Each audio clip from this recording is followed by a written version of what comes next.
good afternoon, good evening. It is Sunday night, and tonight we're going to be giving you a little bit of an update about the new CaddX Ascent system. We're going to be talking about the Elegoo Centauri Carbon and giving you guys a bit of a warning around that printer because I have discussed it on the channel before and I feel it's only the right thing to do. We're going to be talking about the current camera wars that are taking place between Insta360 and DJI. I now actually have 360 cameras from both DJI and Insta360. They very kindly sent me a care package this week. I'm going to share with you some thoughts actually just on early looking between the cameras. Haven't really had a chance to get into it. We're going to talk about the fact that nothing's really improved with DJI in the US and it's getting worse if anything. And I want to show you a very quick little bit of what I think might be the best thermal camera I have ever tested. That's the new P3 from Thermal Master. Now, just to be clear, they have sent me this, and this camera genuinely has blown me away. And I want to just show you a little bit from this, because if you're doing board repair, I think this is the only camera you're ever going to need, because it has a couple of really cool features. And one of them is the fact that it works with both Android and iOS, regardless of the connection. And that is a first that I've seen on thermal cameras. And whilst I've reviewed a few thermal cameras, this one, honestly, you want to see the image on this. This thing is sharp. It is crisp. It is absolutely phenomenal. I want to show you because I'm really impressed.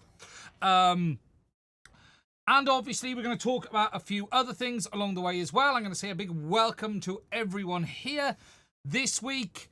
I haven't flown as much this week as I would have liked because the weather's been shocking. I don't know about you, wherever you are. The wind today, I was all set to get back out with this. I wanted to get straight back out with the Chapito, and I couldn't because it's been too windy.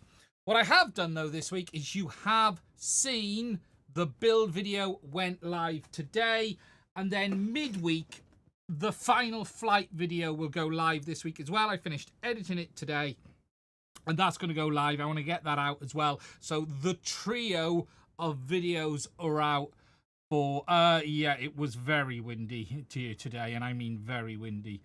As in, I couldn't even hold it. Windy here today. The build video, I hope people enjoyed it. It was never meant to be a complete how-to, and it's been so interesting to watch the feedback on that build video, because you've got all of the stuff I did wrong and what people don't agree with, and then you've got all of the stuff that people have gone, I wouldn't have done it this way, I'd have done it that way, I do this and that. I think the consensus is I overglued a lot more than most people recommend. So for instance, on the servos, a number of people have recommended just using a few dabs of hot glue. That way, if you want to replace the servos, you can absolutely take them out. If you noticed when I did the build, I leathered the glue on because I'm one of these guys that I want it fucking fixed and I don't want it ever coming out. And after I did that, I did think about, but what if I want to take it out? So one of the comments was just a little bit of hot glue is enough to ensure that it doesn't come out.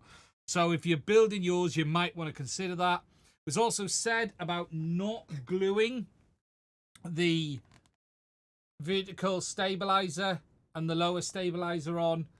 That way you can, or hold them with hot glue, that way you can get them off. And replace the motor, because basically I've built this in such a way that it ain't coming apart. That's the truth. I've built this in such a way. I didn't like the Gorilla Glue I liked. It was okay, but I'm not the biggest fan of that glue at all. It's what I had. I didn't have any E8000 or 6000, I should say. It was the choice I had to hand, and I was too impatient to wait to go and get more. So that's what I went with. I'm also not a big fan of hot glue, if I'm honest. But I don't care. If it never comes apart, I'll buy another one.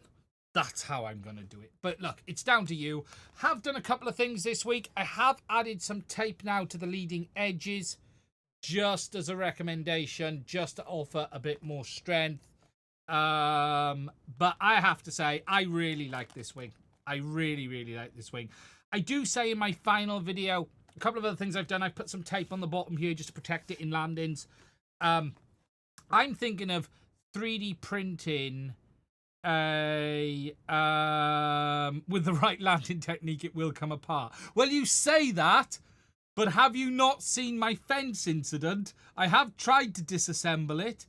For those who haven't seen, I have already tried to disassemble this aircraft once. Unsuccessfully, I may add. I will for those who didn't see it last week. Let me find it. It's got to be here somewhere. The disassembly video of it is available.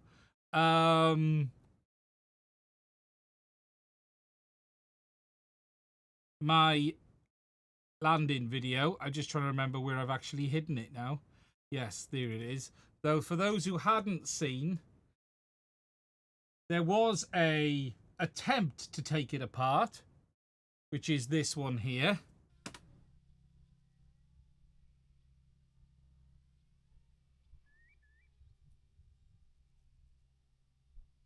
This is 360 camera footage, by the way.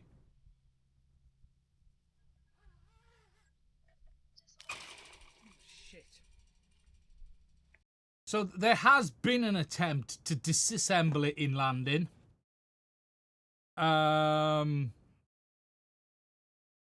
But yeah, we unsuccessfully, I may add.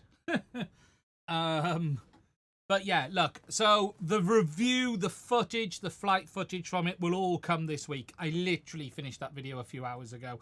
But look, I hope the build guide is useful for someone. I really do. Put a blanket on the fence. Yeah, it was very windy here today and wet. It's been horrible. So, you know, that's it. But look, that was a big video. Just to give you an idea, just don't think people, at times, it's crazy how much content goes into making a video like that. 175 gigs worth of content gone into putting these three videos together. Lots, you know, it's funny, I don't show this stuff usually, but just to give you guys an idea, this is the first page of content from the overview and assembly, and then the build guide, and then you've got the first flight's content with all of the camera footage, the second flight's content, the third day flight's content. So, yeah. But I really like it, and I've already decided I want to build a mojito. I want to do a mojito now.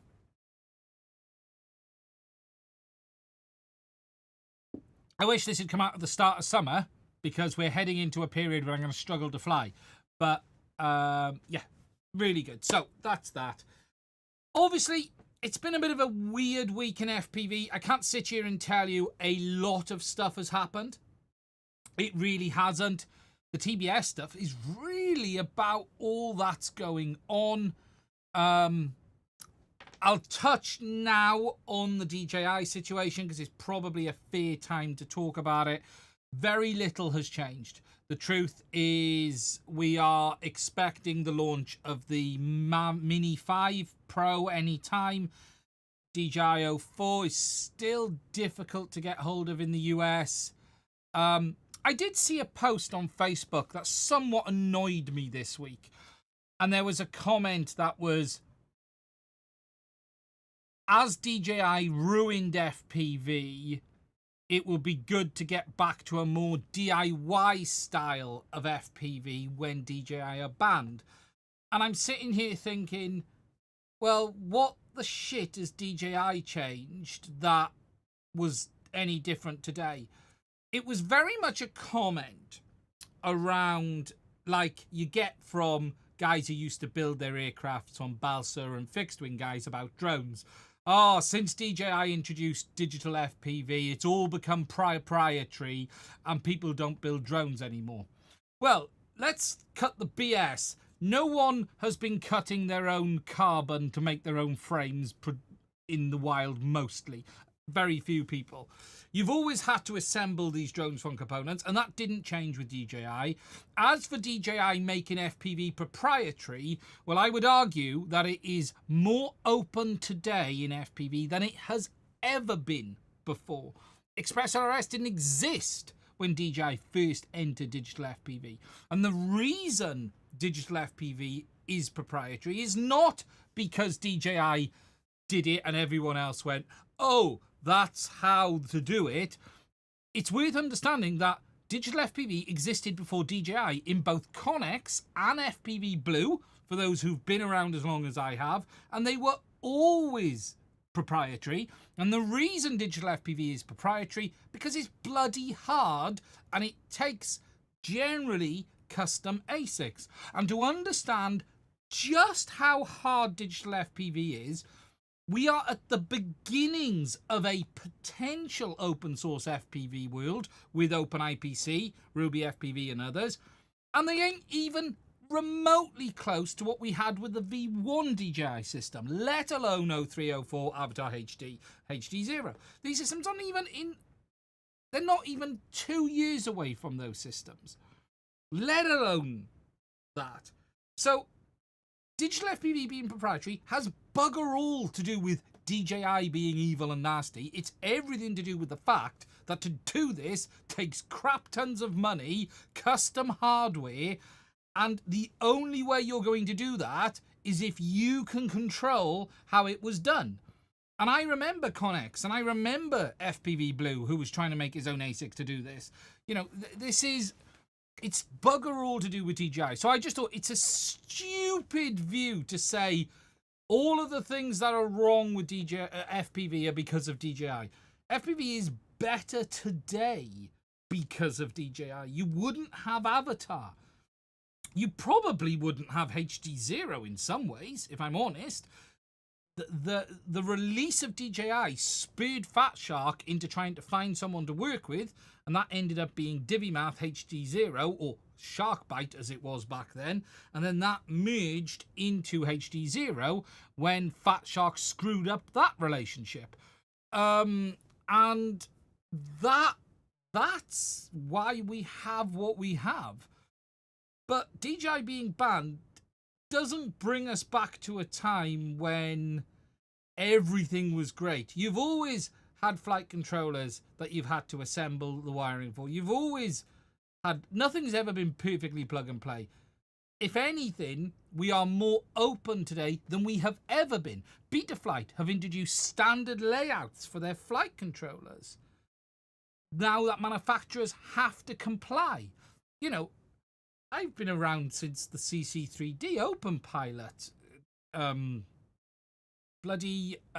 Clean Flight, OpenPilot, Clean Flight. You know, there is a very sort of skewed view of reality.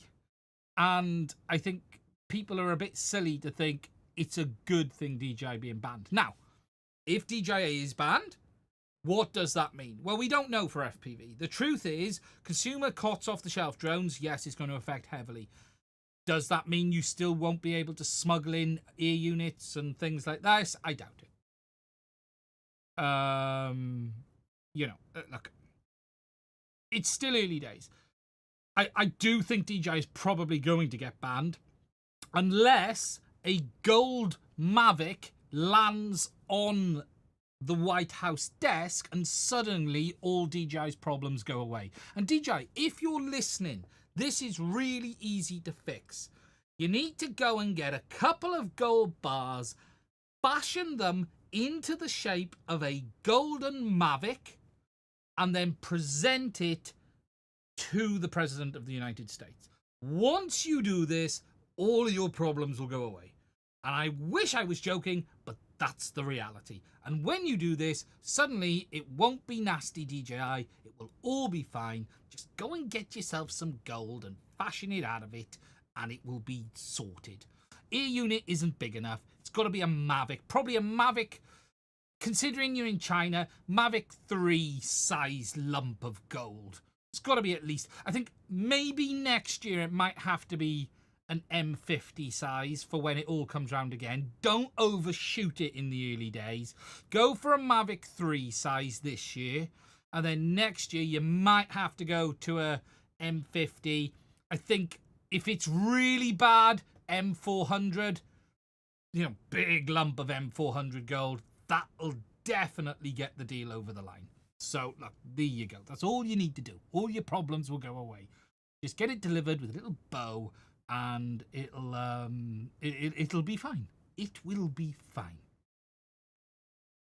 So, look, it's not getting better. We're just going to have to wait and see. And that's the truth. Someone said earlier, just a question. Yeah, Open Pilot C3 wasn't even first Open Pilot board. No, I've been, yeah. Yeah, look, I started in 2012. I can't, you know, I forget everything. You know, I can't remember every controller. I remember the CC3D because I still have one.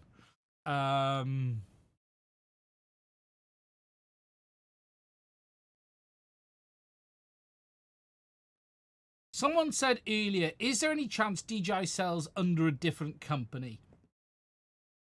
Yes, they can do it, but there are assholes around the internet who do things like make posts about how this product is really DJI's product.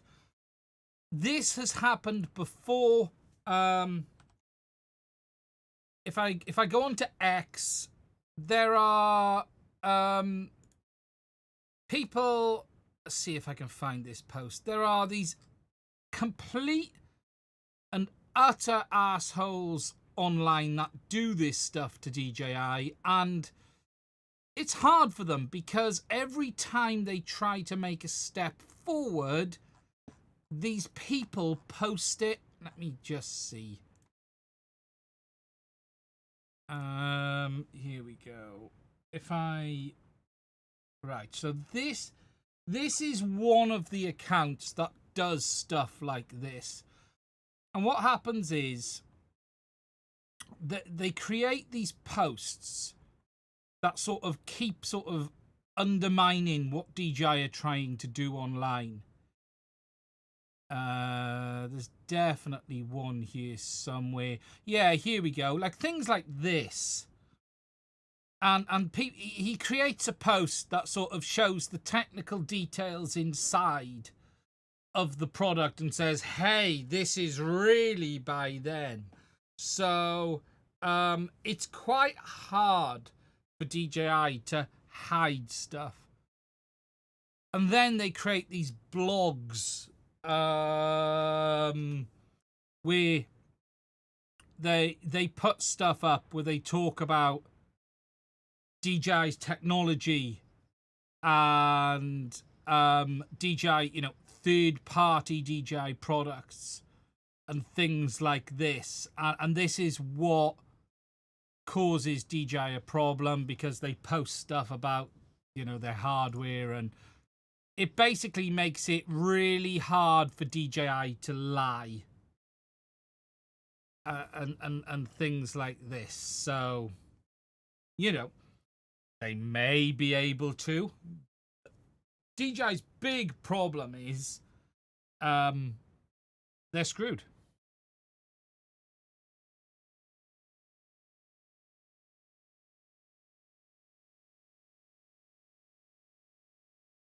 CC. So, yeah. Right. Then customs get hold of the golden drone and it's nope, send it back. No, it's got to be hand delivered. Yeah, you got to send it back. Hand delivered. Hand delivered to the White House. Adam can deliver it. Okay. The next thing I want to talk about is CaddX. Now, I this week had a brief email conversation back and forth with one of the main guys behind CaddX. I'd reached out to them just to say, hey, is there anything you can confirm? I haven't really had an answer on if I should talk about this, but I'm not under an NDA, but I'm not saying anything here that's particularly bad. So I had a bit of a chat back and forth with them with regards to their upcoming Ascent system, and just to say, hey, what is the score about this? Is it an FPV product? Is it a drone? Is it this? Is it that? And the answers I've got is as follows. So, CaddX are, as they have admitted, sent to release Ascent, which is going to be a drone and a set of goggles, as I showed you on the leaks next week. The product today seems to be aimed at new entry-level users and maybe cinematic. Can you hear that rain? It's that heavy, it's got really loud. So aimed at new users and cinematic, it is absolutely not a direct replacement for Avatar HD today. CaddX intend to be selling it alongside Avatar HD. When it releases, it is going to be available as a drone and a goggles combo first of all, and there are plans to release it as a standalone FPV system later, 3 or 4 months down the line, whereas that standalone FPV system will obviously work with the basic goggles, I guess. That wasn't confirmed, but I was guess. But I did ask, would they be making a VRX module? And I was given the nod as yes. So there will probably be drone and goggles in the early days, air unit, and a VRX module later. I did ask if there was any intention of making an upgrade board for the Goggles X for the Ascent system, and the answer I got was basically not at this time. It wasn't a complete no, but they are distinct products, separate markets, and for now at least there is not going to be an upgrade board available for the X. It just wasn't. It's the wording that was given to me is, I don't personally think it will ever happen, but it isn't Avatar 2. It isn't meant to be Avatar 2. It's a separate product, and that's how it's going to be. CaddX have confirmed to me that they are absolutely adamant this is an entire in-house system. It is not based on OpenIPC. It is their own ASIC, as I understand it. So I'm really interested in what that's going to be. They didn't go into details about what features and capabilities and benefits that will give them. They have said they are working on this. They have been open in saying it is early days. And I get the impression that it is planned that they would like this to replace Avatar, but it isn't Avatar 2. But that isn't what they've said. Just to be crystal clear, they intend to continue selling Avatar. And in fact, they also confirmed to me that the GT2 and the Moonlight 2 are in testing and they will be released in the near future. I didn't get an answer on the HDMI VTX. I did ask the question, will a HDMI VTX for Avatar ever be released? Because people have asked for it. And they did say they were working on it, but I didn't get an answer on that. So, as it stands today, what comes... there is no Avatar version 2. That I've basically had confirmed. There is no Avatar version 2. Reading between the lines, and this is completely conjecture on my part based on everything I know, I don't think Avatar 2 can happen. I don't think that is a direction they can or want to go down the road of the current system they're using, based on cost, based on whatever. This, I think, is them going back to the drawing board, state one. And this then means that they're trying to create a system whilst they're selling something that currently serves the marketplace. If you want my opinion, I think this will become Avatar 2. But Avatar will end. I guess in the end, if you were to jump forward 3 years, my suspicion is Avatar will either still be where it is today or end, And if their plans get to where they want them to be, this will naturally replace Avatar. They stress that this is a custom in-house system, which means they are having to work on it. And I think it aligns with everything we know. Rebrand. Look, I think Avatar is... Look, we know Avatar is based around Artisan. CaddX don't own the current system, so they are in a pickle. And the problem CaddX have today is this. Their system is based around a proprietary chipset they don't own, don't control, and largely are at the whim of Artisan.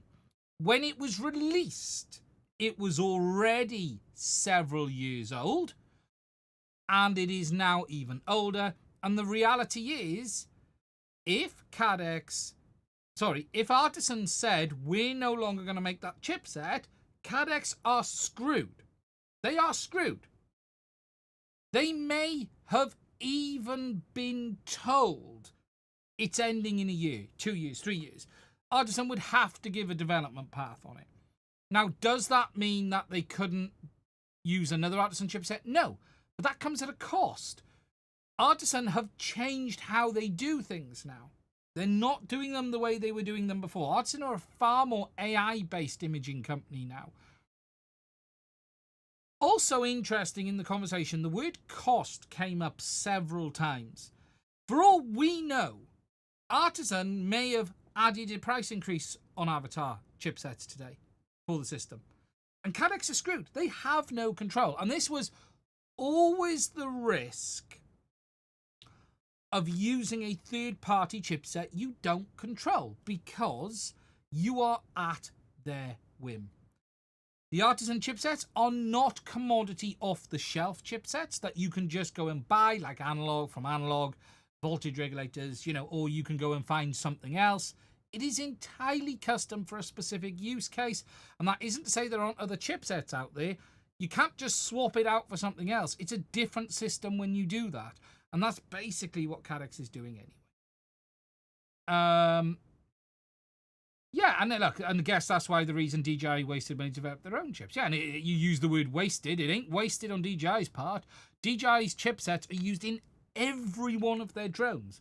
You have to understand, from DJI's perspective, that chipset we have in our FPV system is used in everything from our air unit to their $10,000, $15,000 commercial drones. The M400, the M300. DJI's OcuSync path is tied to that chipset. First of all, the P1, now the S2. Their entire world for digital video is based around that in-house chipset. They've changed it now, but it is all based around that. They don't have like an industrial version even. They use that same chipset. So from DJI's perspective, I've always called it this. It is their crown jewels. We in FPV benefit from the scale that DJI have in their consumer drones in their FPV air units. That chipset wouldn't even be viable for an FPV product on its own. We benefit from the scale and needs of that chipset being used in their off-the-shelf consumer drones and all of the other stuff. And that's how DJI got where they are. And you have to look at the huge picture involved for DJI. They don't care about FPV because they don't. It's a couple of How many air units do we? DJI probably. I knew some numbers of goggles sales which were insane. I was told some numbers some years ago about like the Fat Shark VRX module, and sales of that were less than 5K. Okay? Less than 5K. In every Fat Shark module that had been sold, it was less than 5K. I was told that in the first 3 months, DJI had sold 300k of the version 2 goggles in the first 3 months. And compare that to HD's, the Fat Shark module of a couple of thousand units. I don't think people really comprehend how small the market is.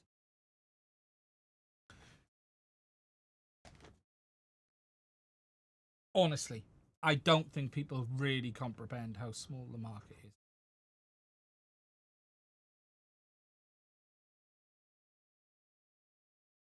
And then there's DJI. And that was in the first 3 months. And that was the V2s. When the V2 sold, it was 300,000 in the first 3 months.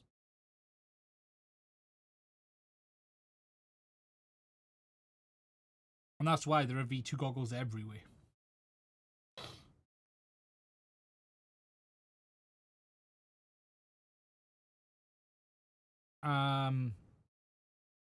Wes said, I guess that's the risk you got to take when you have millions in R&D money to build your own ASIC. Absolutely, Wes. And, you know, if you look, and this is why it's really different, digital video versus remote control systems. Remote control systems like ELRS, and Mr. Varty is here, hugely benefited from the availability of cheap, extremely capable RF hardware for low data rate chirping style communications is the term I'll use. ELRS benefits massively from LoRa-based chipsets for packet radio, chirp radio. These chipsets can be used in all sorts, garage door openers, remote control systems, all of this.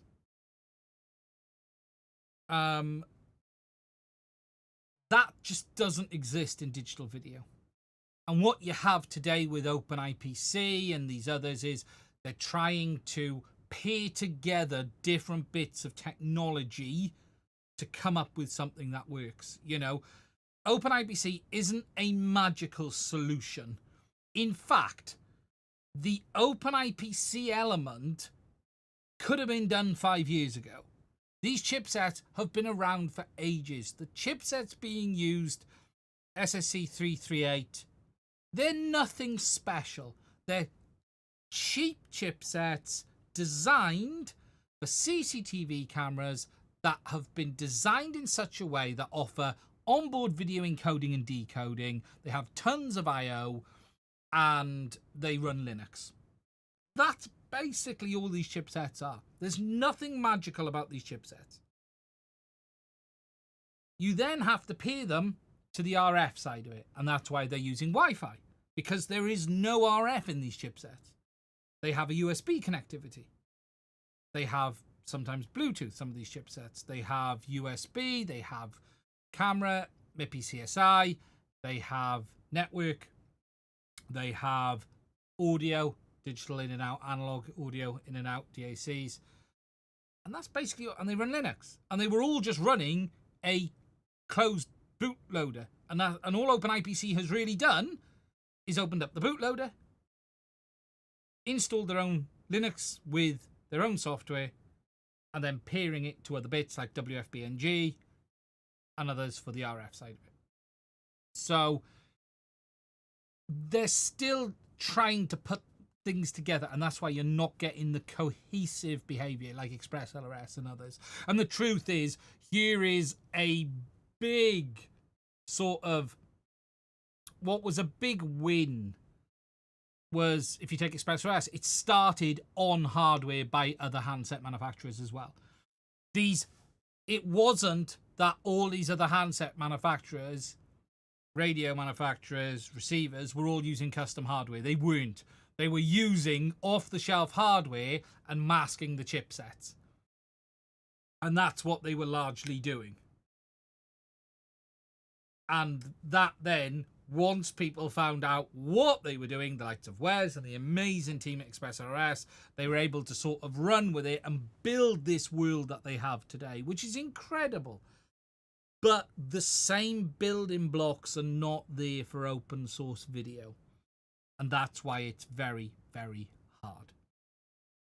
So, circling back to CaddX, that's the information they gave me. I want to thank Andy for responding. I really do appreciate it. If I haven't meant to say it, I'll be in trouble now. But hey, I'm always in trouble. Don't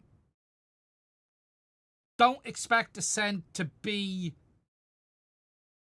something brand new to replace Avatar. It's to go alongside it. They have said custom ASIC. That would imply they've done it in-house. Custom system. Early days. They're still working on it. The wording that's been used to me is they have created their own ASIC. Now, do I believe that is another question. Now I'm going to have... This is where the prickly part of it comes out. CaddX have lied to us before. Remember, this is the company that put Xilinx on top of the chipset that wasn't one. Do I fully believe that they've got someone to help them design a chipset and tape it out? It is possible. Do I think it's likely?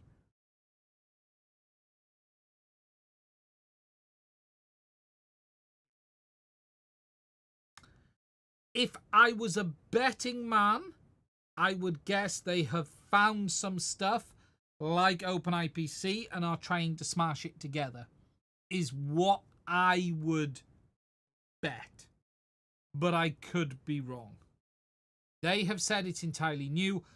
If they have created their own ASIC, there will be no one who will congratulate them more than me. HD0 did it. It's not that it's not possible. It absolutely is possible. It just takes a crap ton of money and some help doing it. They may have even got Artisan to help them do it. Artisan are known to offer these services as well.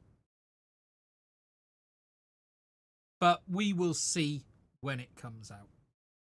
So, expect to see the drone and the goggles first. Then you'll see the ear units and possibly a ELRS. But don't expect this to be Avatar 2. It is not Avatar 2. There is no Avatar 2.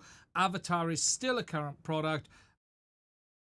I think the risk now is Avatar stagnates, but hey, would we notice? And then we'll have to go from there.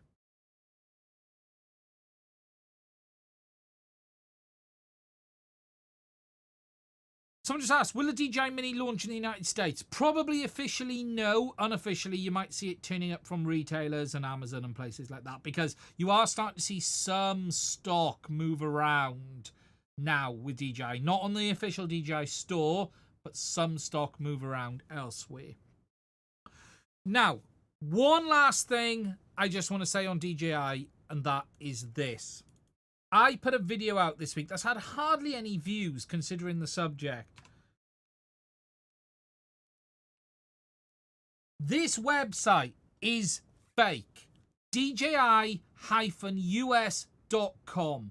Do not fall for the trap of this fake DJI website. I'm not going to go over it too much. I've got a video.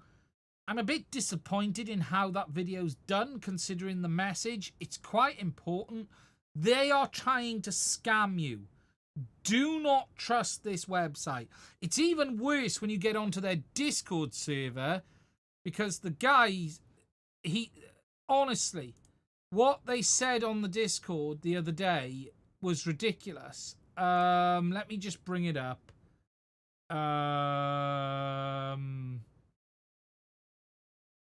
They've got this DJI US Drone Club, right? So, I posted on here, is your website a scam? You are pretending to be the additional DJI store, yet have no contact information about business details. They responded, and this is what they responded. We are DJI signed dealer. We sell compliant products. Our website was only recently launched. Much of this information is still being updated. If you have questions about the compliance of products from us, you can search real customer reviews on other platforms. Well, I did, and everyone is marking you as freaking spam. Currently, we are the only compliant DJI dealer in the United States. Well, that's utter bullshit before you start. You cannot see the logistics. If you cannot see the logistics information after purchasing the product, you can directly apply for a refund, which will not cause a loss to you. Well, people have already said this company has scammed them and cost them money. We've established this community to provide members with the latest preferential policies when new products are launched. We hope that everyone can participate. Listen to this. DJI released new products in September, the Mini 5 Pro, and we will get the exclusive authorization. Utter scam. The new DJI Mini Pro will be released in September. If you want discount information, add me as a friend and I will release a coupon at the time. Complete scam. Do not fall for these fuckers. Do not think this is official. They are a scam. Even if it somehow turns out not to be a scam and they are exporting, importing, there is so many alarm bells here. It's ridiculous. There is a post on Reddit. Do not fall for it. Please, please, please. Spread the word. DJIUS.com is a scam. Please do not give them your money.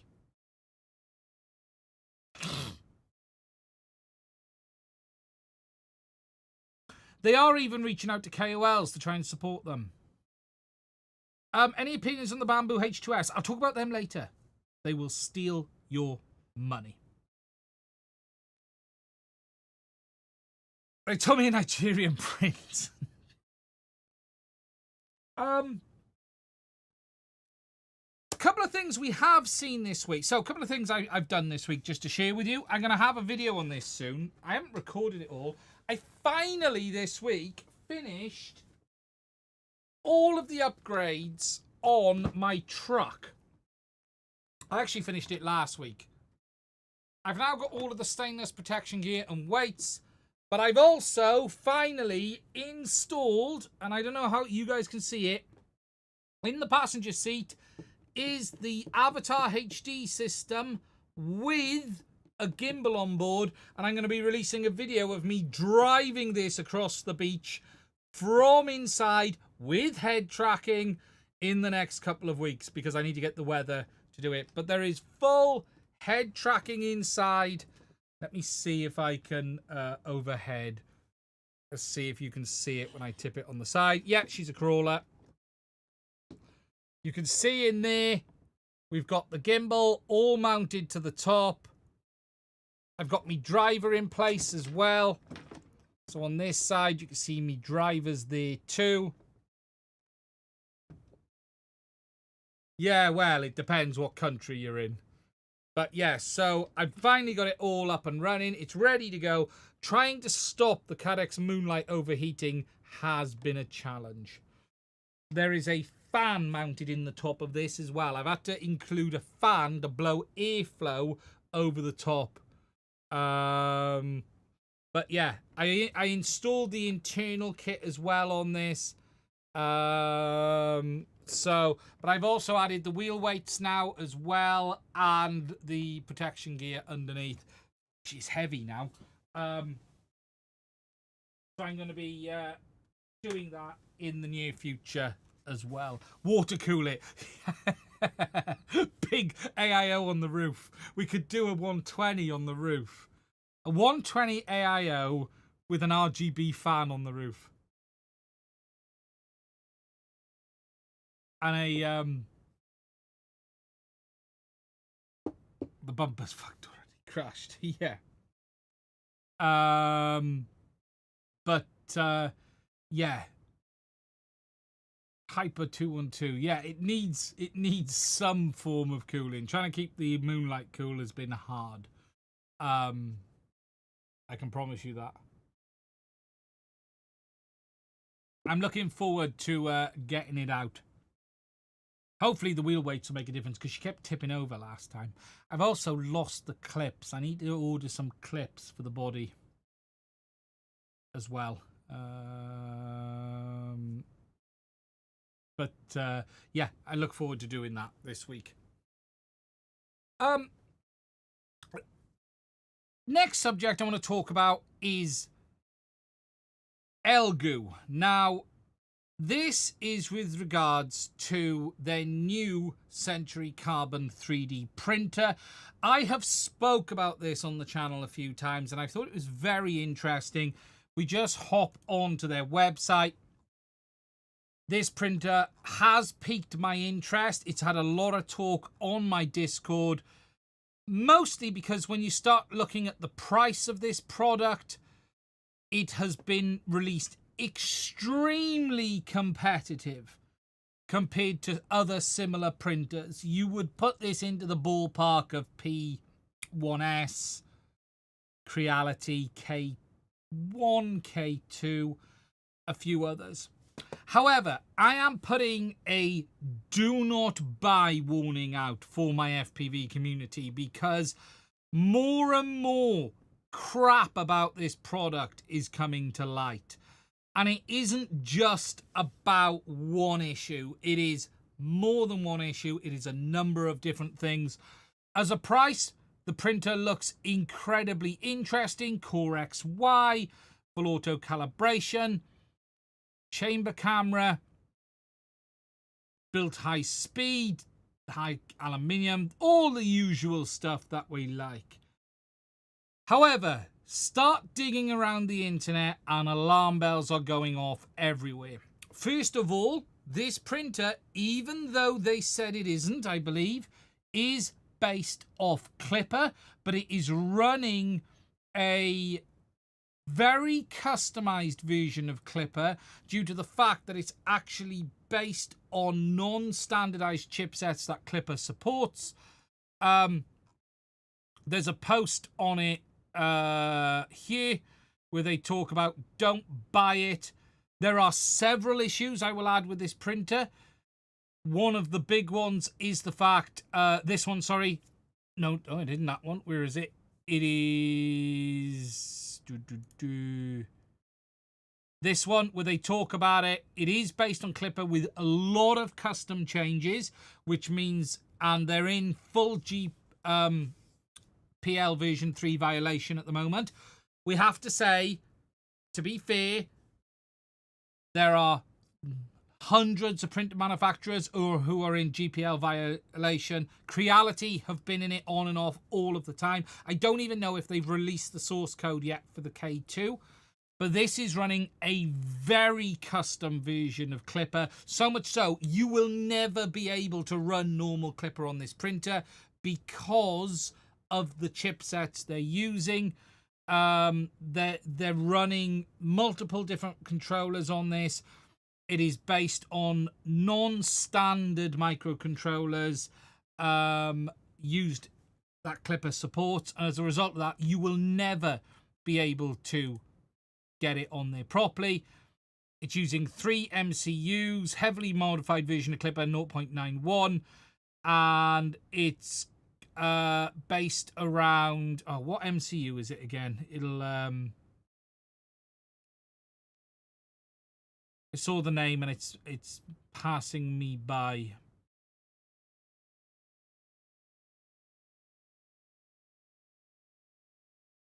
Should be here somewhere.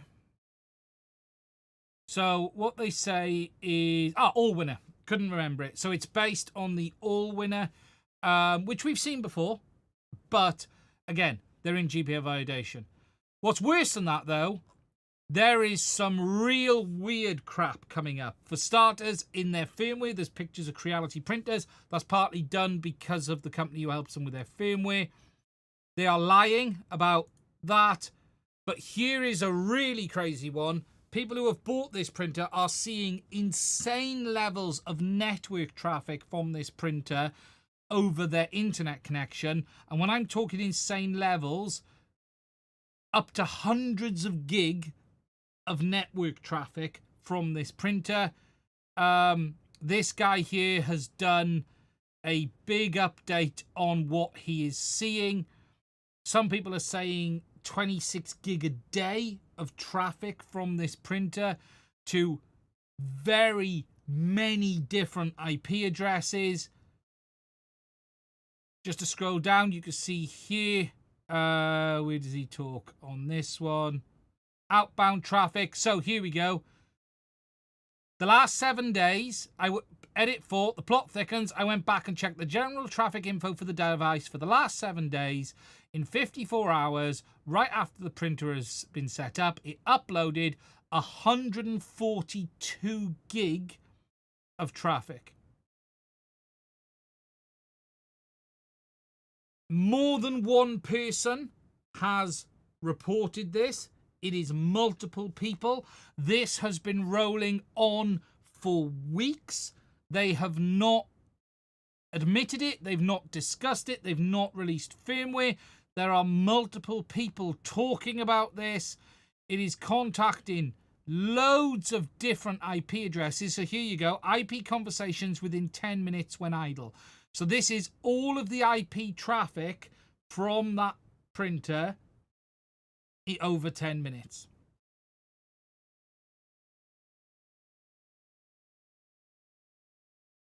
There is nothing to say that it is stealing your data. I just want to be clear on that. It seems to be horrifically set up to ping all of these different IP addresses. And that pinging is just continuous. And there is so much weird stuff going on here. It is crazy. But multiple people reporting issues there. On top of that, there are loads of reports of people complaining about warranty service. Obviously, you have the GPL violation issue as well. And the fundamental issue here is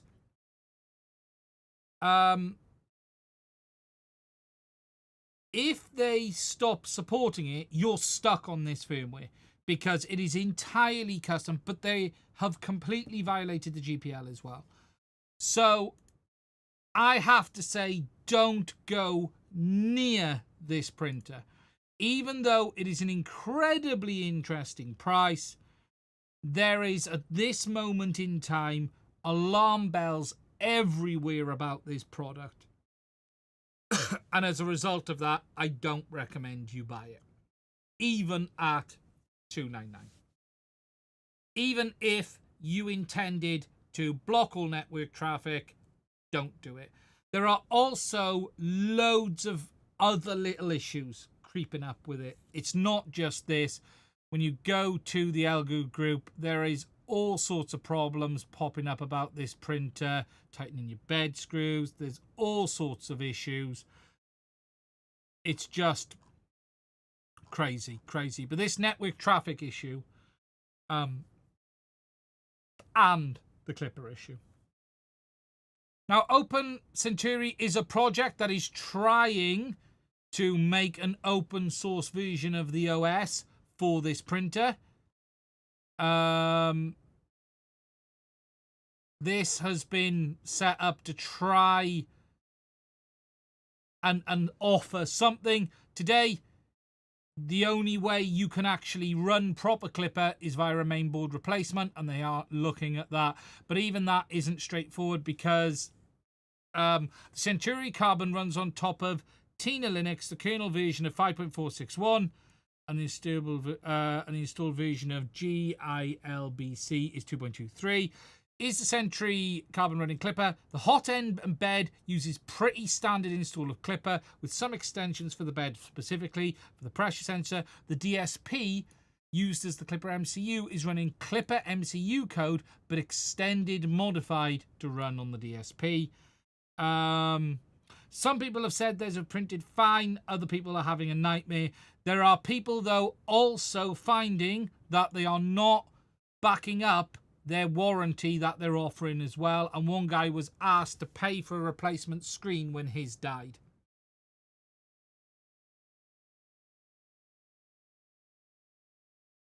So be warned, be careful. That's all I can say right now. What I can say before I move off from this is that the Snapmaker, the U1, does appear to be running more standardized versions of Clipper. But again, I am a little skeptical on this. I haven't gone for the Kickstarter. I'm really tempted, but I'll be honest, I might wait until it comes out and buy. I want to see what the final production product, not necessarily Kickstarter, looks like. If that makes sense. But this does appear to be running a more standardized version of Clipper, which is good news.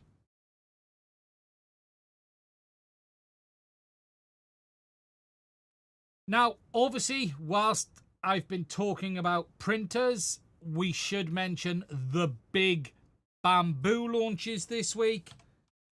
I am going to do just a bit of a talking video on this.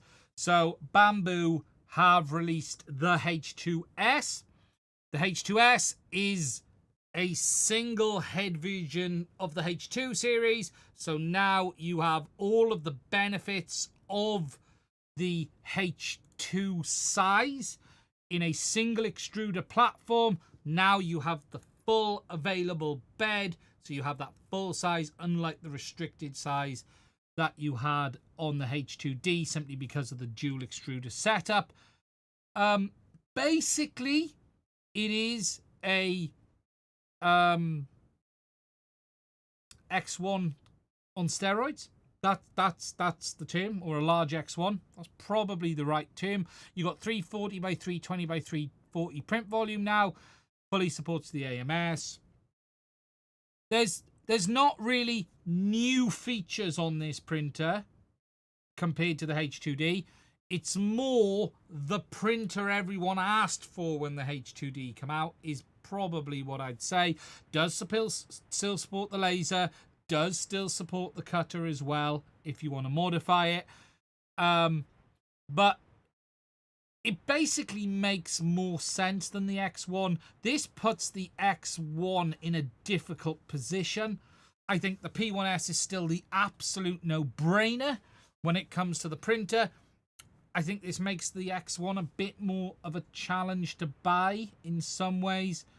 But yes, it is limited to the 10-watt laser, not the 40-watt. Correct, I didn't mention that. You can still use the 10-watt laser, but not the 40-watt. But yeah, look, it has all of the cool benefits we saw in the H2D. I really like my H2D. It's over there. It's the go-to printer I use now. They also, obviously, as someone just says, teased the H2C as well. This is something just new. Bamboo are creating a version with their Vortex hot end system, which now is... It's not a tool changer. This is a hot end changer. And I don't know how I feel about this, genuinely. I'd love to play with this more to understand it. So this is hot end change. The idea of this is to save poop. Rather than have to purge, no more purging. Instead, if you're printing 3 or 4 colors, this system, and I'm just going to put the video on, let me mute it, and you can see it. Rather than have to purge between colors, you could have a hot end for red, hot end for green, hot end for blue. And then what it'll do is just swap between the hot ends rather than purge the hot end and have poop. I'm personally still not convinced that poop is the worst problem in the world. You still have the time it's going to take to swap the filaments. The AMS is still going to have to cut, unwind, refill. It'll swap the hot end, and then it will heat up and melt. It's going to use induction heating, which is really cool. But I don't know. I'm not convinced personally at this moment in time the biggest problem in the world is poop, because it's only going to save poop and purge time. But you still got to heat the nozzle, and it might take some time out of it. It absolutely might take the time down. But the idea is it will swap the hot ends. What I think is potentially really interesting with this, and I haven't seen any mention of it, is the potential to print with different size hot ends. Now that is something I think could be very interesting. Rather than multi-color, but the ability to have 0.8, 0.6, 0.4 that it will just swap between. That is cool. That you wouldn't have to go in and do that. So if you are someone who is printing with multiple different sizes, you would be able to allow it to automatically swap. That, I think, is very cool. It's a bit like the H2D, so only one side swaps. It has the H2D setup where you have a fixed one side and a swap in the other side. So you would be able to have a fixed hot end and then the swap hot end, but it is still going to need the AMS to swap in and out the filaments.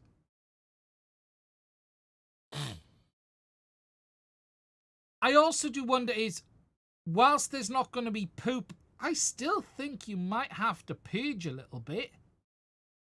I'm guessing he's still going to have to purge a little bit into infill just to get the nozzle up and running. Yeah, I want it to change for larger nozzles for engineering filaments. Yeah, I think that's possibly the biggest interesting feature here. Bamboo have talked all about poop, and I'm not convinced that's the biggest market for this. So, very cool. And the H2C is what is going to come shipped with this feature. There will also be an upgrade kit for the H2D and the H2S, although I believe it is an insanely big job to do. So the H2S is going to be upgradable to this as well. And I believe it's going to be doable, but it is an insanely big job. And it even looks like you need a new print bed from what we've seen. But it is very, very cool tech.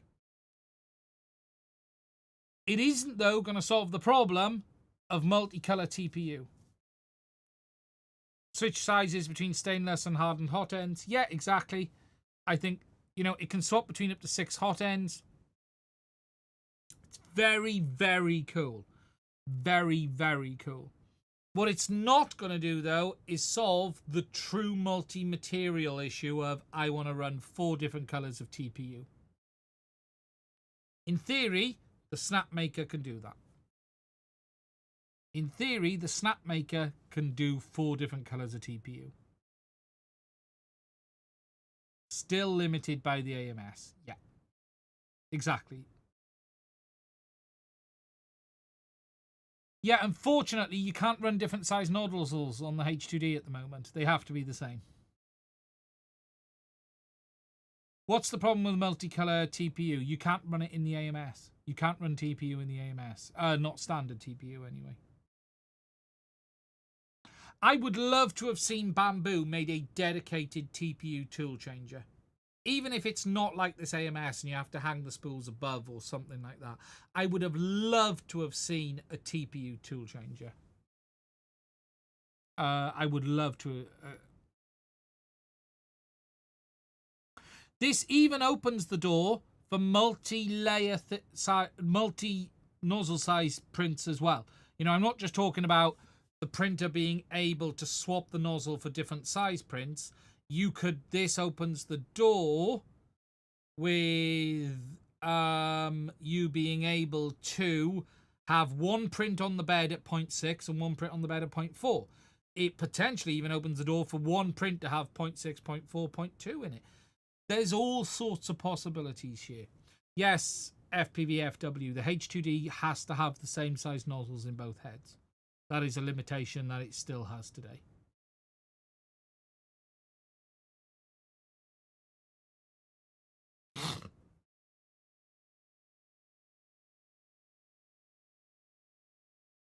Ah, yes. Yeah, the Bamboo TPU is also quite hard, but it does work in the AMS at least. So, look, incredibly interesting. I am going to do a separate video on them this week just to talk about the new printers. You can print TPU when you upgrade. Yeah, you have to do some mods. Yeah. But look, this is unlike anything we have seen. You know, just to look at this again, just to have a look at them showing us this. This is unlike anything we have seen from anyone else. This is completely unique, game-changing. Swapping the hot end out. No more pogo pins. Induction heating.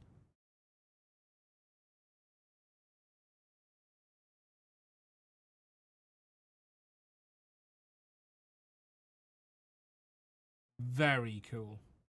Very cool indeed. 8 seconds to heat.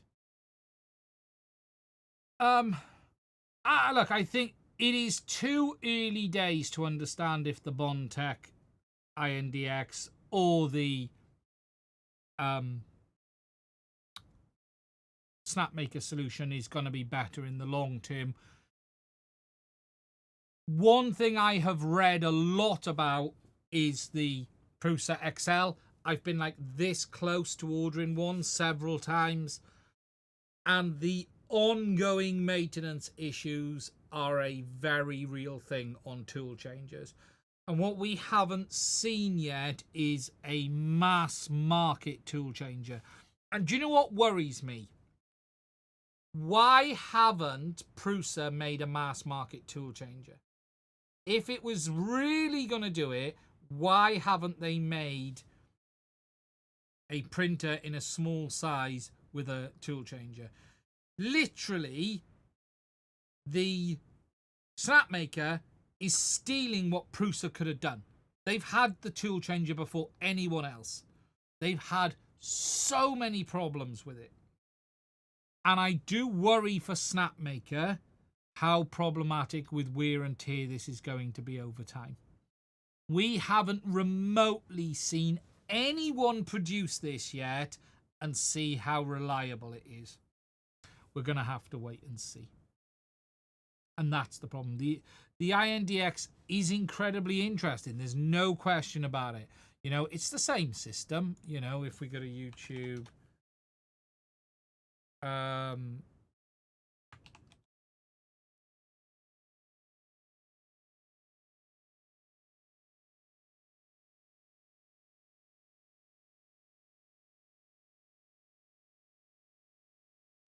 you know, there is no question this is interesting. This is incredibly interesting. Empower your filament 3D printer. The reliability is not. Fast procedures, wireless, and contactless tools. Near zero waste. Cost effective. Self-adjusting dual drive technology for different colors and materials. You know, this doesn't look like it's using Set pogo yourself pins. I free don't think and it's focus it. on This your creations. isn't using. Bondtech Index. Multiple technologies, countless. Empower your If we filament look here, 3D is there printer. connections on this? No, it doesn't look like. So the heating is still all done in here. So this should be better than the other solutions. It's inductive as well. Yeah, I thought it was.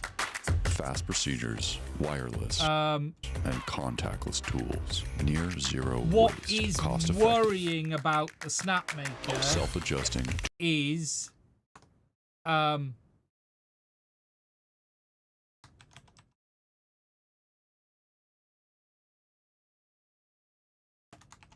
it is swapping that whole If you've been hot anywhere near end. social media these past 2 weeks, you've likely seen the buzz around Snapmaker's Is there a new good U1 image printer. here of it? This four-headed tool changer launched on Kickstarter on August 19th. They are and raised swapping. over $7 Oh, this is just a million video in the saying I first backed phase. it. I don't care. Here we go. Is This this could going be to a show us game it in a changer bit of more 3D printing. detail? Yeah, look In a at all the nutshell, it's a connections. mashup So of you've the got Bamboo connections X1C along and the here. Prusa You've got XL. alignment. It has 4 independent tool That's the heads, Prusa which system. Yeah, enables so you can see there are pins. efficient multicolor printing There without are wicks, and true connections that are multi-material going to printing need to be without made. What's better than an AMS-fed shared nozzle-based 3D printing So here we go. toolhead docking mechanism? So, all of this is waypoints, and this is what's going to be interesting to see. It's on the Works. Prusa, And see it's all entirely of that passive. on The there. Snapmaker is the same, but And this the again components is have been moved very around similar, I believe, on a this. bit. The toolhead clamping mechanism is You've got pins along the top here. still entirely So based on all movement of of the this is carriage, and this waypoint means that you over save time. on motors, We just but also don't know you're how it's using a gonna mechanism behave. that has It already could be been tuned perfect. to be accurate. The carriage, after all, knows exactly where it we is need to at see. all times.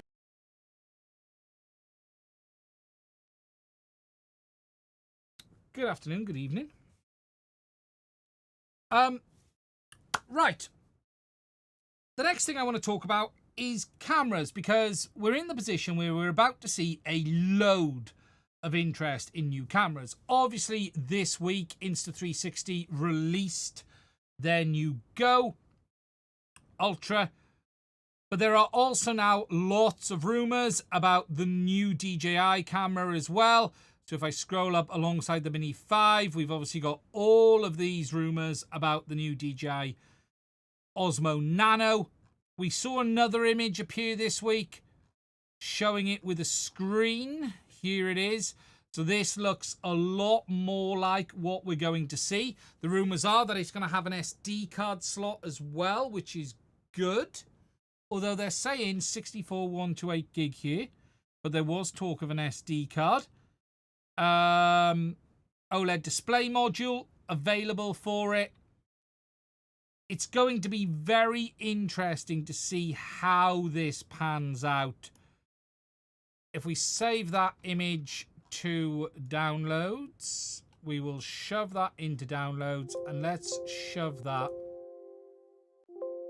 when my browser wakes up, into Google Translate.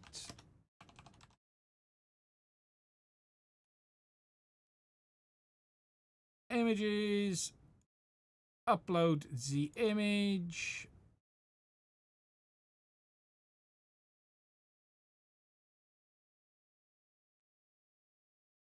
And then if we look on this now, we can see it says things like built-in camera storage 64 or 128 gig. I hope it's got an SD card. Both the back sides with the image transition can be magnetically attached. So it can be attached on both sides. OLED high definition touchscreen. Quick recharge the main battery, 80% in 20 minutes. Built-in SD card slot. So this would hint, then, I was wrong in what I said. This will take an SD. This won't. I think the Insta is going to be better for FPV if that's the case. If that's the case, the Go Ultra is going to be better for FPV because it has the SD card on board. Although I think both of these cameras are going to be incredibly expensive. We already know the Insta isn't cheap at $449.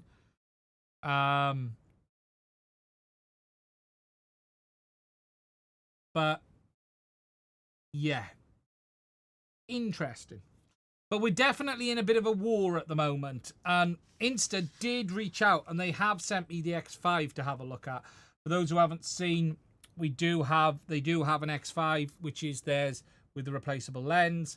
They have sent this over to me to take a look at. I've just started playing with it now. I actually really like the camera.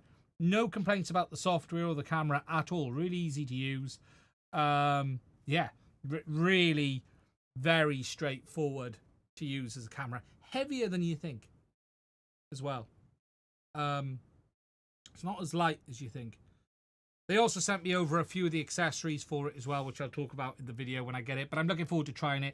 I've really started to like 360 cameras for filming while I'm out and about making content. They're really handy for stuff like that. That video you saw earlier where I crashed the plane, that's all the 360 footage because it allows me just to park the camera down and not worry about it. 360 cameras are really good for a content creator who doesn't have a cameraman. I'm not sure they're great for professionals, but they're really cool to have around. And you'll see that in the upcoming videos because I've used it several times in the upcoming videos. But yeah, the X5 seems a nice camera and you can change the lens. Who would have thought a 360 camera where you can replace the lens? Who would have thought that is even possible? Crazy. Crazy.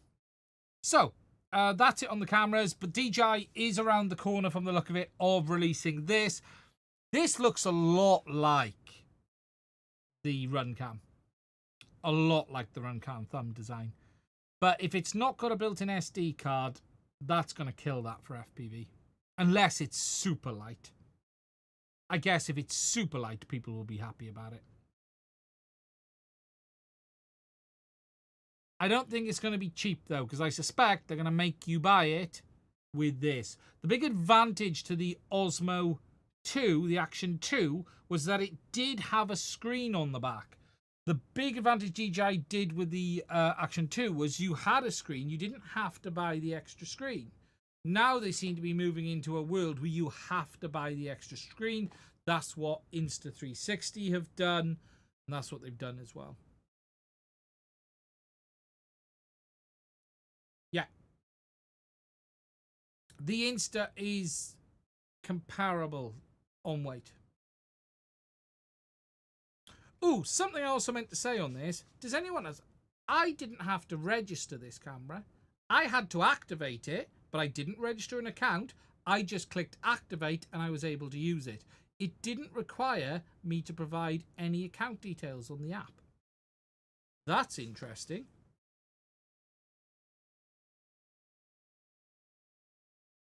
Very interesting. I don't know if anyone else has noticed that with Insta360 cameras. Action 2 is good camera, but we need something newer. I have a feeling this isn't going to be the ideal replacement. I'm not quite sure either of these are. Couple of other things I want to mention before I want to talk about this thermal camera. I did see this week some reviews of the iFlight goggles have gone online.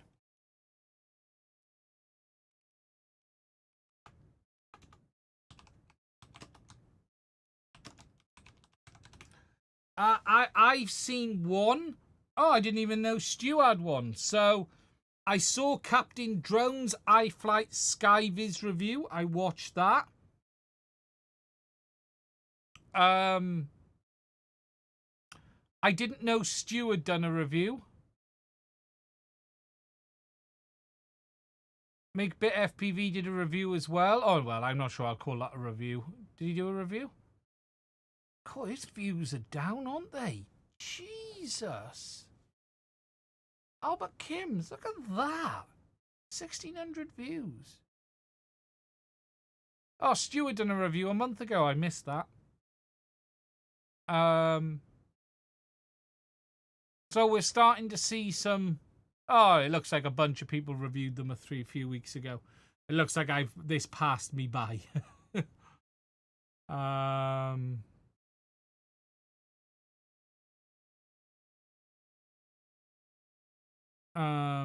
Yeah, so it looks like Drone Supremacy got a set. Who got a set? So it looks like Captain Drone got a set. Stu got a set. Make a Bit got a set.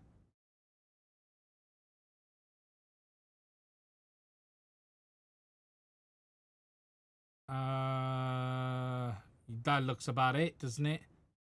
Yeah. That looks about it. So if you're interested in an expensive analog goggle, probably the reason I was not sent a set.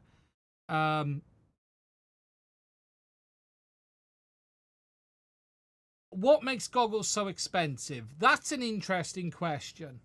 So, the biggest expense in any goggle, if you've seen my teardown videos, is your displays and your optics. So, your displays and optics are the beginning of the expense. The OLED displays that I've seen are about $100 a piece. With optics modules, you're probably talking, I suspect, and I don't know for sure, manufacturers are paying between $250 and $300 for the optics and display. And then you're talking the rest of the electronics. RX module and board. Look, you got to take into account. So you need... Has anyone showed the menu in these goggles? Because I've not seen the menu system. So if you take into account something like the Orcas using a completely custom OS, MCU controller to run that OS, microcontroller. So you're talking, $12 microcontroller. You're talking the I/O chipsets, HDMI chipsets. You're probably talking, mainboard, $100 in components, $8 for the PCB, $100 for the components, depending on the I/O, DVR. So if you're talking $250, $350, $400, then you've got your moldings, your plastics, $80, $100 probably in electronic components. I would bet you're probably talking about $200 to $250 in lens and optics and displays, $100 in PCB and components, $50 in moldings and straps. What really it does show is the Avatar goggle is incredibly cheap, being fair to CaddX.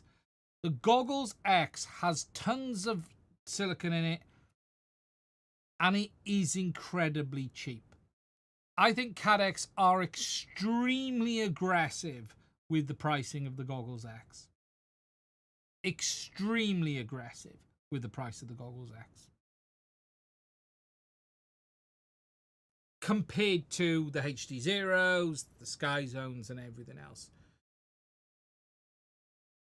I suspect your base cost on a goggle is like $350 before they start, and then the extras make them more expensive. So that's then the difference between like an Orca goggle, a basic Sky Zone goggle, moldings. Don't underestimate the cost of moldings and stuff like that. So yeah, it looks at times crazy when you look at a set of goggles and go, well, it's an analog only goggle and they're $500.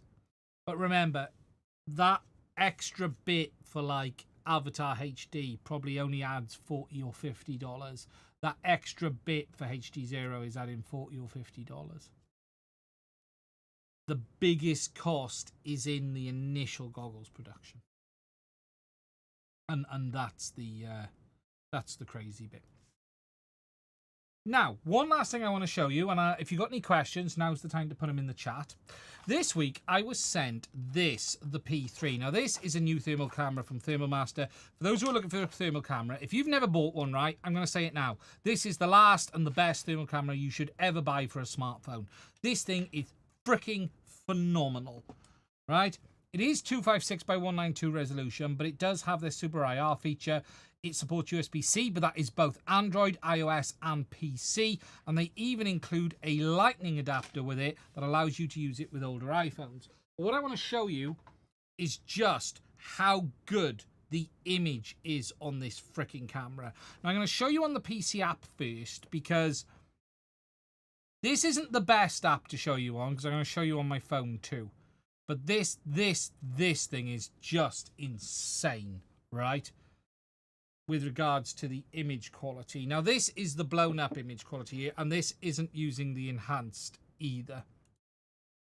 Let me get it to connect. Probably that way there. Now, what's great about this camera is that it has a variable focus lens. Now, just remember, this is blown up to full screen.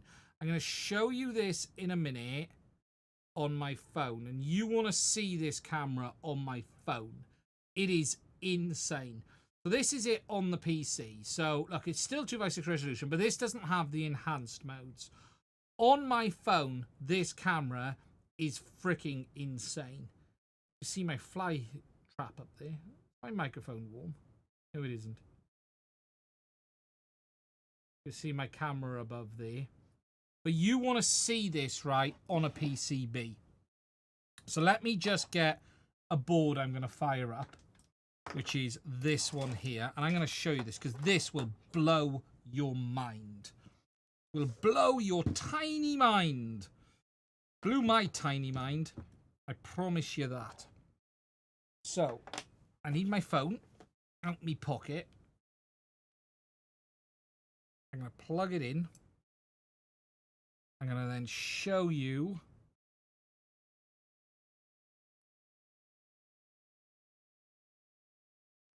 so we're going to power this on, and I want to show you this on my phone. So let me move this over here.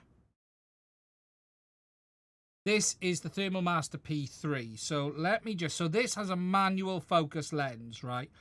But this is the clearest thermal camera of this resolution I've seen. So there we're quite high up, but there's two things I want to show you. First of all, we have digital zoom, so we can zoom in like that with the digital zoom. But if I want to get in close, so there's that component there we can see getting hot. So let's go in and manually focus. You've got manual focus lens, and the image quality on this manual focus lens is insane. You can go, it's only 512 by 384 with the super resolution. The native resolution is 256 by 192, but it uses the super resolution feature. The image quality on this, it is honestly, it's unbelievable. Unbelievable. It is so clear. It is crazy. It's just how crisp. And you can even go right in and you can refocus. So if you want to use it really up close, you can. And then I'm going to try and hold this while doing it. You've then got the digital zoom feature if you want to, which you can then go right in with just to show you it there like that. It is, honestly, I've been looking at like these cameras for board repair and stuff for ages. This thing is it. This is the last camera you'll ever need, honestly. These cameras have come on so much now. It's crazy. It is unbelievable. You've got lots of different color palette options as well on it. So if you want to look at the microcontroller there, see the heat. We've got white hot. We can take a look at as well. Red hot, which is always a nice one. That's a really good one to show you the hottest spots. Rainbow. Aura. Aura is one of my favorite. I like that one. City. And then you got low light, lava, medical as well. Medical's a good one because it stands out. You could, in theory, if you can do the software, you could run this on a Raspberry Pi. Yeah. Especially with the manual focus lens. But these cameras have come on so much now. Insane. It's just how clear it is. To show you, right, I took some footage earlier of a cup. Where's the cup? Just look how crisp that cup is. It's so clear. It's so crisp. It's crazy. I'll show you. I also took a look at my boy's gaming laptop as well. Volume. You can see there the keyboard. Just taking a look at the display. Just these thermal cameras have just come on so much. They really, really have. They're just too good now for the money. They really are. So look, it's definitely worth a look if you're looking for a thermal camera. Thermal Master P3. Really just, they're coming on, you know, it's just blowing me away. These cameras, they're getting better and better and better all of the time, and cheaper and cheaper and cheaper. Can't remember how much this is actually. Just have a look. How much is the Thermal Master?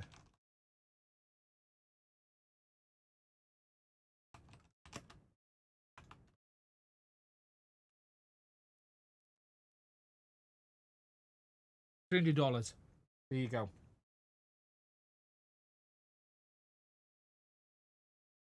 For $300, yeah, $299. Insane money for that smartphone one.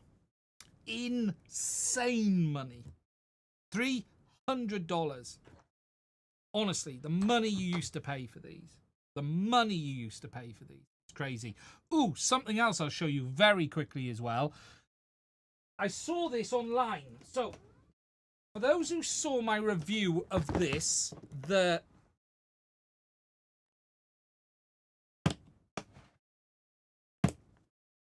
Thor, you might have remembered in my review, this couldn't do board repair because it doesn't get in close enough. You can get a lens off AliExpress. Let me just show you this, right? I probably need to make a video on this. So you can get a lens on AliExpress for less than $10, right? You 3D print up this holder. You can see a little bit of sticky tape I've put in there. I had a failure on this print as well. Look, a bit of gunk there.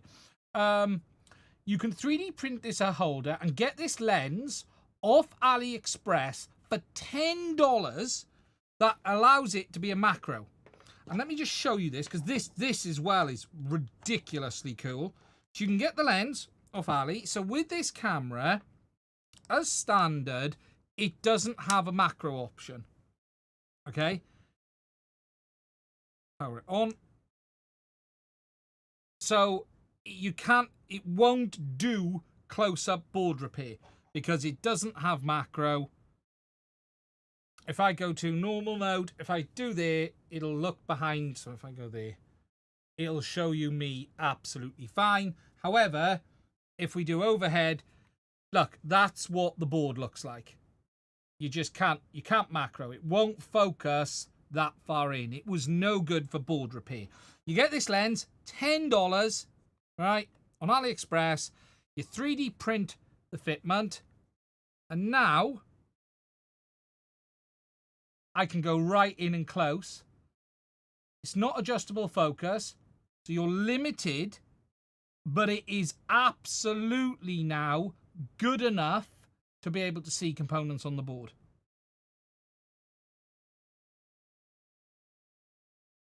You can see there, we're looking at that IC. We can zoom in as well. I'm trying, which way is the zoom? There we go. So you can see there, it is not at the detail that we had on the other camera, but it is still very cool.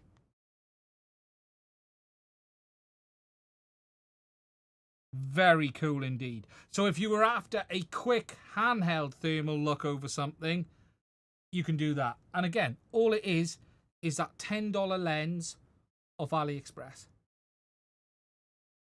Really, I that blew my mind when I did. I saw someone did it on EEV blog, and I tried it, and I was like, that's great. Very handy. Very handy. But absolutely, the P3 is better. For board repair, the P3 is no-brainer. No-brainer at all. I love thermal cameras. I'll be honest. I love thermal cameras. What you're getting now for like $300. $300. Honestly, I know it's a lot of money. I'm not downplaying the fact that not everyone has $300. But what you're getting for $300 now. Just as a tool. Very, very handy. Very handy indeed. Right. It's now time for questions. If you have any questions, there are no super chats, so I don't have to answer any of them. Please give the stream a like. I would appreciate it. How many likes have we had? I still love you. Yeah, it's been a quiet week in FPV this week. I was hoping to fly the wing, but it didn't happen. Too windy. Winter is coming now. I wish I haven't had time to take advantage as much as I would have liked this year.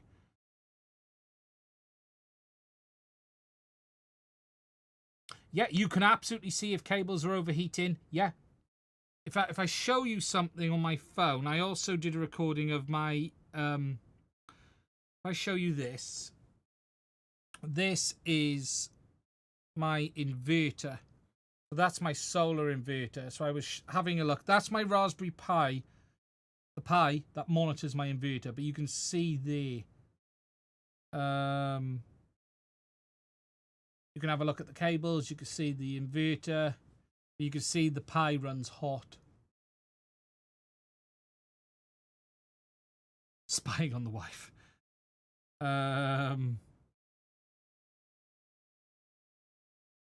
Interesting here. No, not that one. I noticed this. That's my Rodecaster. The A1 Mini surprised me. Here's the A1 Mini. Look at the A1 Mini. It's been on. I tend to leave mine on. She generates some heat in the PSU. It hadn't been printing. It had just been on. So that's obviously the power supply. But it also generates some heat in the extruder as well when not used.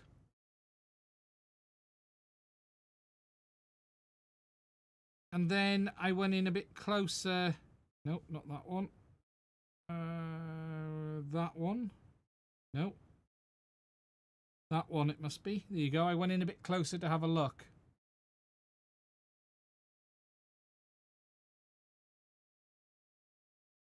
There's a board in the back there that is running hot all of the time. And what's cool about this is, for instance, on stills. So I took a still here. Let me find the still image. On the still, I can at any time put a temperature marker on it. So I can go there and I can go, tell me how hot it was there. And it'll tell me because it's got radiometric basically.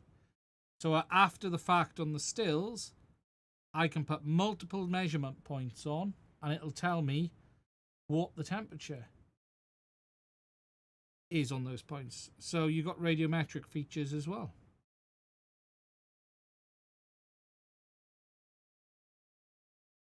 Thermal cameras are freaking amazing.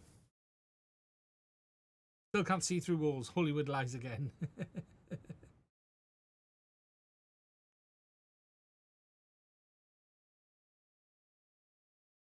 What a parasite. I should put a watt meter on my P1S. Yeah, it's probably worth a look.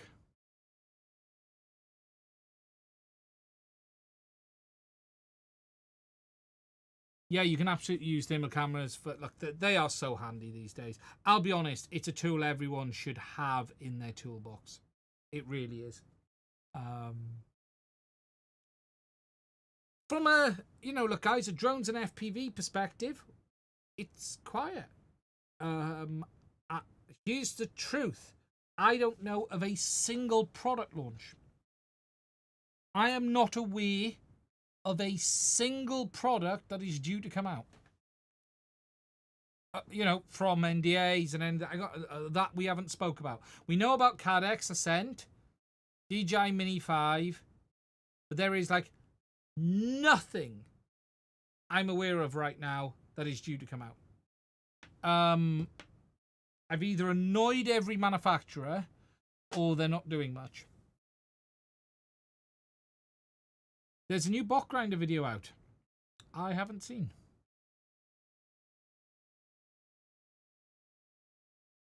I did see JB put his video up with the HD0 goggles. That was a long video for JB. I didn't watch it. I haven't watched it all. I did see a little bit of it. But that was a long video for JB.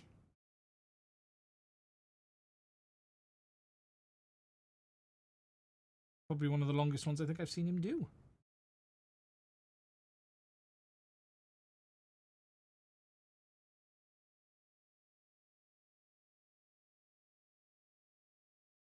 JB doesn't do release day anymore. If you notice with JB's videos, he's weeks down the line now. Like JB sets the timescale for himself.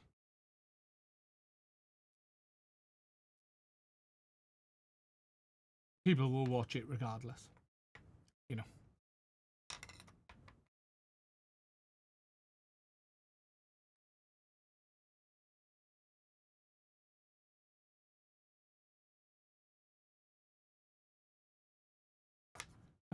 Just catching up on the chat.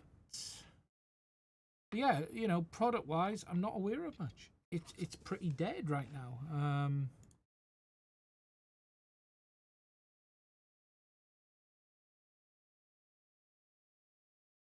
It's weird times. It's weird times in FPV. Drones are going to be a bit quiet. Like as plebs anymore. I noticed I think JB was traveling on the little bit I saw. He was traveling, so or he was out and about. TLDR available for the DJI in the US. It's still bad.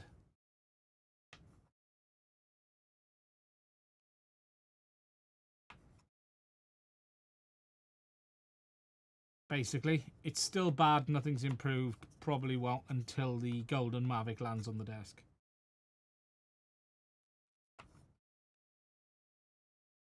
Right, guys. I'm going to wrap it up. Thank you for spending Sunday night with me again. If you're interested in supporting the channel, please consider checking out the links to my Patreon as well as buy me a coffee. Please share the message about this dodgy DJI site. Please make sure people know about it. That needs sharing. We don't want people to get ripped off. We don't want people to get screwed. Let's make a difference if we can with that regard. I want to say a massive thank you to all of my Patreons. We would not be able to do this without your support. Look after yourselves, stay safe, and I will speak to you soon.